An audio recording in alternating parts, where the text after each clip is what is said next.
हरिओम नमस्कार मित्रों, प्रणाम, जय श्री राम, जय बद्री केदार।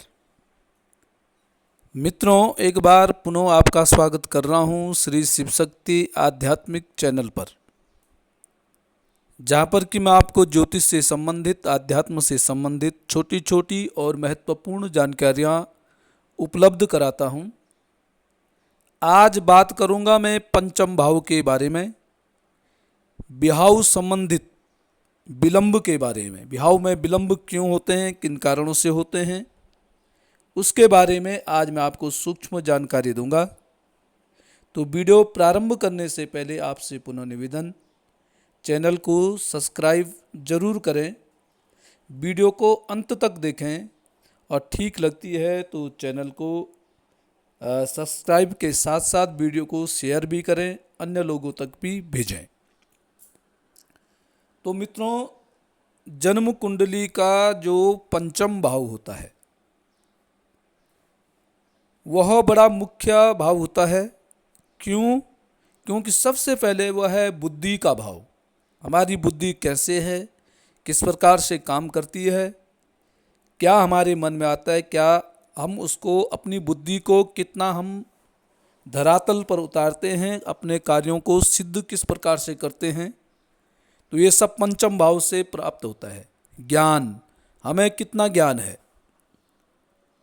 संतान, हमारी संतान कैसे होंगी, किस प्रकार से कामयाब होंगी, कैसी उनकी प्रवृत्ति होगी, इसका भी सब जो प्राप्त होता है वो पंचम भाव से होता है। साथ साथ में पंचम भाव को प्रेम का भाव भी माना जाता है, खुशियों का भाव भी पंचम भाव माना जाता है। यह पंचम भाव जो है वो रचनात्मकता और आत्म अभिव्यक्ति का भी प्रतिनिधित्व करता है। अब पंचम भाव में सबसे पहले है संतान भाव। संतान भाव के बारे में चर्चा करें तो पंचम भाव से संतान सुख, बच्चों के स्वास्थ्य और बच्चों के शिक्षा से भी जुड़ा हुआ होता है पंचम भाव। उसके बाद बुद्धि और ज्ञान, यह भाव बुद्धि, ज्ञान, समझ और सीखने की क्षमता का भी प्रतिनिधित्व करता है। अगला है प्रेम का भाव। यह भाव प्रेम संबंधों में आकर्षण और वैवाहिक रिश्तों का भी प्रतिनिधित्व करता है। रचनात्मकता कहेंगे तो कला, मनोरंजन, घूमना फिरना इत्यादि भी यह सब इस भाव से ही देखा जाता है। परंतु मित्रों, आज जो मैं मुख्य चर्चा करूंगा वो है विवाह में विलंब के कारण। यदि विवाह में विलंब हो रहा है तो इसमें पंचम भाव का क्या कार्य होता है।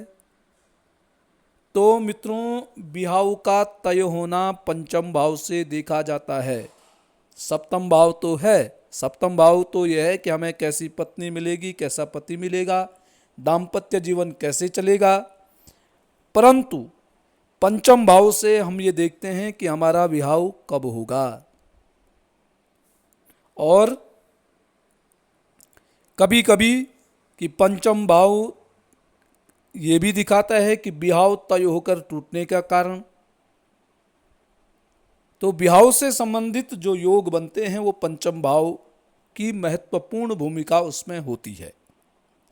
अब सबसे पहले देखो, पंचम भाव है। पंचम भाव में यदि पाप ग्रह बैठे हुए हैं, पाप ग्रह हैं मंगल, सूर्य, शनि, राहु, केतु, ये पंचम भाव में यदि इनमें से कोई भी ग्रह बैठा हुआ है तो ऐसे व्यक्ति का विवाह कभी कभी रिश्ता पूर्ण होने के पश्चात भी रिश्ता टूट जाता है। फिर मंगल, सूर्य, राहु और केतु का यदि पंचम भाव पे प्रभाव भी है, यदि इनकी दृष्टि भी पंचम भाव में पड़ रही है, तो ऐसे जातकों का जो रिश्ता होता है उसको सोच समझ करके करना चाहिए। छोटी छोटी बातें, गलतफहमी का शिकार इत्यादि ऐसे व्यक्ति को नहीं होना चाहिए, अन्यथा रिश्ता होना बड़ा मुश्किल हो जाता है, बिहाव तय होकर के टूट जाता है ऐसे व्यक्तियों का। शनि का प्रभाव यदि पंचम भाव में है तो ऐसे व्यक्तियों का बिहाव तय होने में देरी होती है, या इनका जो बिहाव होता है वो टलता रहता है, बार बार टाला जाता है, या बिहाव में विलंब हो जाता है। यह पंचम भाव में शनि के होने के कारण ऐसा होता है। अगला है मित्रों, यदि पंचमेश भी पाप प्रभाव, पंचमेश है पंचम भाव का जो स्वामी है, यदि वो किसी पापी ग्रह, पाप ग्रह से युत है या पाप ग्रह से दृष्ट है, तो ऐसे में भी बड़ी समस्या हो जाती है कि बिहाव तय होकर के फिर टूट जाता है। जैसे कई लोगों का देखा जाता है कि ठीक बिहाव के समय लड़की भाग गई या कोई अन्य कारण हो जाते हैं जिससे बिहाव खराब हो जाता है। तो ऐसे पंचमेश कहीं ना कहीं पाप ग्रहों से पीड़ित है, या पंचम भाव पे कोई ना कोई पाप ग्रह विराजमान है, कोई ना कोई समस्या जरूर है, तब ऐसा होता है। सप्तम भाव मित्रों जीवन साथी का भाव भी होता है। जब बिहाव हो जाता है तो बिहाव के बाद भी सप्तम भाव पर विचार विमर्श किया जाता है। सप्तम भाव होता है कि आपका दाम्पत्य जीवन कैसे चल रहा है, वाद विवाद कैसे है, तो ये सप्तम भाव से देखा जाता है कि सप्तम भाव में कैसे ग्रह हैं, क्या ग्रह हैं, तो उसी के अनुसार आपका जीवन चलेगा। सप्तम भाव में भी यदि शनि होए तो ऐसे व्यक्ति को भी दाम्पत्य जीवन सुदृढ़ करने में देरी होती है। और सप्तम भाव में बैठे ग्रह भी कभी कभी विवाह के लिए जिम्मेदार होते हैं। सप्तम भाव में यदि आपके पाप ग्रह बैठे हुए हैं, शनि इत्यादि ये ग्रह बैठे हुए हैं, तो ऐसे व्यक्ति का क्या होता है कि विवाह तय हो गया है, बात तय हो गई है, परंतु विवाह होते होते यदि देर होती है तो इस बीच में उनका वार्तालाप, वाद विवाद इत्यादि होता है और विवाह खराब हो जाता है। विवाह के लिए मिलने वाली दशा अंतर्दशा भी महत्वपूर्ण, और सप्तम भाव में बैठे ग्रह की दशा अंतर्दशा बृहस्पति और शुक्र को विवाह करवाने के कारक होते हैं। यदि पंचमेश की दशा चल रही है, अंतर्दशा चल रही है, और पंचमेश आपका शुभ ग्रह है, तो निश्चित ही पंचमेश की दशा अंतर्दशा में विवाह के योग्य बनते हैं और आपका अच्छा विवाह होगा और अच्छे चलने वाला विवाह होगा। परंतु मित्रों यदि पंचमेश पापी ग्रह है, पाप ग्रहों से दृष्ट है, तो इस पंचमेश की दशा अंतर्दशा में विवाह तय करने से बचना चाहिए, अन्यथा विवाह में विलंब होगा। या सप्तमेश की दशा चल रही, अंतर्दशा चल रही है, सप्तमेश आपका शुभ ग्रह है, सप्तमेश पर शुभ ग्रह का दृष्टि पड़ रही है, तो ऐसी दशा अंतर्दशा में आप विवाह कर सकते हैं।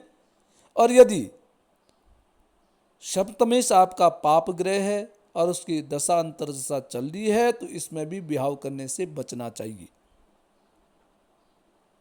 साथ साथ में शुक्र ग्रह को भी देखिए, बृहस्पति ग्रह को भी देखिए, उनकी क्या स्थिति जन्म कुंडली में बन रही है। उन दोनों की स्थिति को भी देख करके विवाह से संबंधित जानकारियां लेनी चाहिए। यदि पुरुष जातक में शुक्र और स्त्री जातक में बृहस्पति, या स्त्री जातिका में शुक्र और पुरुष जात में बृहस्पति बहुत पीड़ित हैं, और यदि पाप ग्रहों से प्रभावित हैं, दृष्ट हैं, या पाप ग्रहों के साथ युति बना रहे हैं, तो ऐसे में विवाह में विलंब हो जाता है। और विवाह में विलंब होकर के ये जातक और जातिका की मानसिक स्थिति को खराब कर देते हैं।